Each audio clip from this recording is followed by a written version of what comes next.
有咩技能啊？需要啊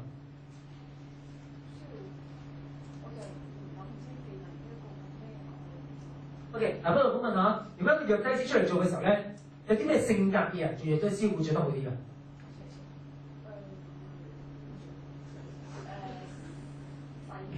細緻點解？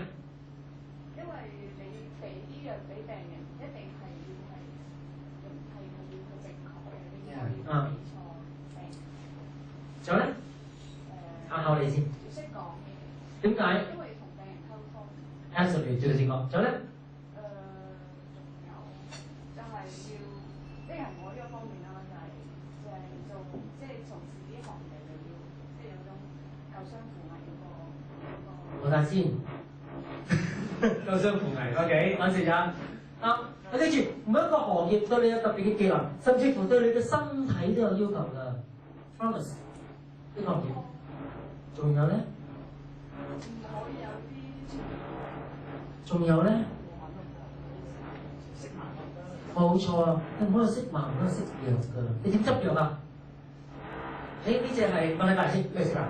黑色我哋咩食啊？喂，唔得㗎嘛！嗱，所以記住，你當你了解中你有個 dream 嘅時候咧，你先問下個 dream 嘅要求你有冇先。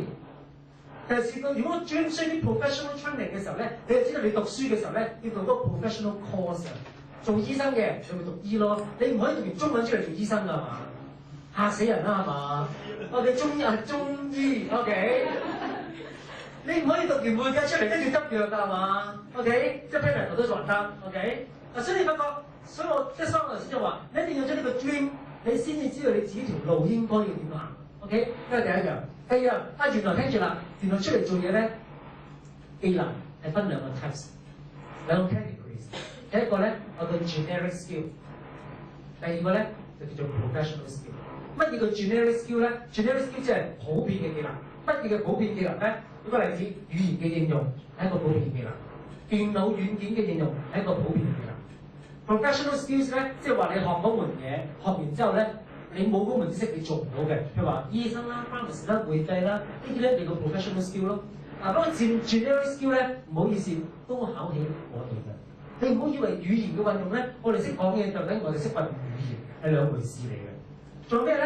軟件嘅應用啊！喂，最簡單，而家電腦嘅世界，你識唔識電腦啊？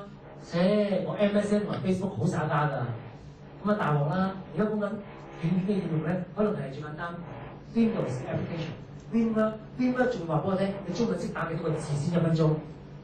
有冇同學仔1分鐘可以打30個字或以上打呢度？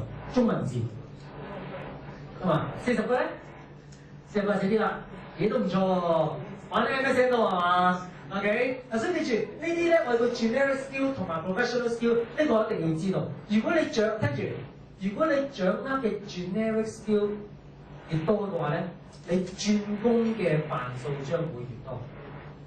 如果你掌握 professional skill 越多嘅話咧，你個工作嘅 status 係越高。你明唔明個分別啊 ？generic skill 越多嘅話咧，你個 coverage 越大。但係你 professional skill 越高嘅話咧，你喺嗰個行業裏邊嗰個 status 就會越高。而家要啲乜嘢咧？聽住喎，最近呢幾年嘅趨勢咧，就通常會走咗呢個趨勢，唔好越嚟越專。咁特別嘅，唔好越嚟越專。係啊，而家啲你話我讀埋個博士出嚟咧，話俾你聽，博士冇人請。除咗翻院校裏邊教書之外，好多出嚟公司咧唔中意請博士嘅。點解咧？真係真實例子嚟㗎。佢話請博士第一，我冇咁高人工請個博士翻嚟。第二咩咧？通常博士咧，好多時候咧會對某一個 topic 專得好犀利，但係出嚟做嘢嘅世界裏邊嚟講咧，除咗好少部分嘅行業，其他大部分嘅行業咧係唔需要咁專嘅。反而咩咧？而家係要求一個 professional staff， 不過咧希望你嘅 generic skill 越嚟越豐富。所以真係㗎，如果大家你讀完你個 undergrad， 你想讀個 master 嘅時候咧，你可以考慮，當然可以考慮自己本科嘅 master 啦。如果唔係嘅話咧，嘗試讀多另一科嘅 degree， 或者轉去另一科嘅 master。你咁樣嘅 coverage 大啲嘅時候咧，你嘅生存能力先至會夠強。呢個而家就業嘅趨勢嚟嘅。一個人開兩三萬，所以我個 master 咧，我知道個 master 咧，我唔係讀翻 social work， 我做另一環。你發覺咁樣嘅時候咧，你個 coverage 大啲，同埋做啲咩咧？而家好多時候咧，我哋工作咧，我哋做 interdiscipline 啊，即係咩？每個學科咧 jam 埋一齊嘅。好得意㗎。你做社工咧，唔單單要做唔識 counselling 咁簡單，最好咩咧？你識少少 art，同啲年青人咧搞下 creativity 嘅嘢。OK， 唔好扁嘴啦，真係要㗎。OK， 於是乎我哋再讀音樂，即係教啲年青人咧去了解下音樂。你會發覺咁樣將埋一齊嘅時候咧，嗰個火花先至能夠出現。讀會計嘅，你可能你讀個 master 就冇可能揀會計路。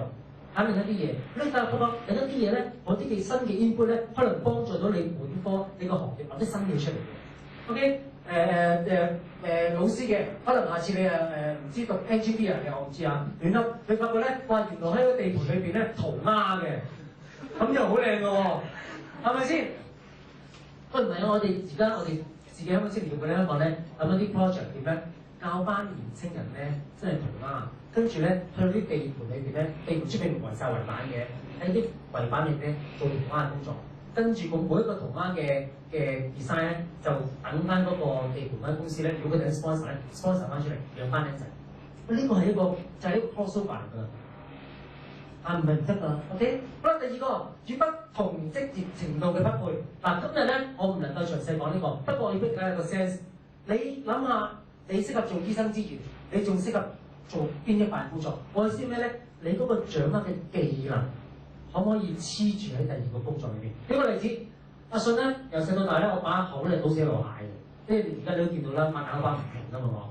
如果今日我唔做社工嘅話咧，我絕對自己能夠做得好嘅 sales， 因為我對人溝通嗰套嘅技能喺社會工作裏邊學嗰套技能咧，擺落去 sales 嗰度冇問題，擺落去保險嗰度我冇問題。OK， 擺落 customer service 嗰度我都冇問題。你哋問一問，你哋而家自己掌握嗰度嘅技能，嗰度嘅 skill， 可唔可以擺落第二個行業裏邊？如果你覺得自己掌握嗰度 skill 能夠擺得落第二個行業嗰度嘅咧，都話俾你聽，你嘅生存能力係比 too professional 係高嘅，太過 professional 係高嘅。但你發覺，如果我嗰種 skill 唔能夠擺落去其他行業嘅話咧，嗰個行業一慣低咗嘅時候咧，你都慣低埋。金融海嘯就好明顯啦，有啲行業一慣低咗嘅時候咧，嗰啲從業員咧完全唔知去邊。即係咁解，諗一諗你掌握嘅 skill 有冇其他嘅職業能夠匹配？同埋你最後啦，你有冇幫自己諗你嘅 second best？ 睇翻你張紙，咁我同個仔2009年嘅今日，你頭先寫我問你嘅 dream 嘅時候咧，你發覺自己寫咗2個或以上嘅 dream 寫咗就。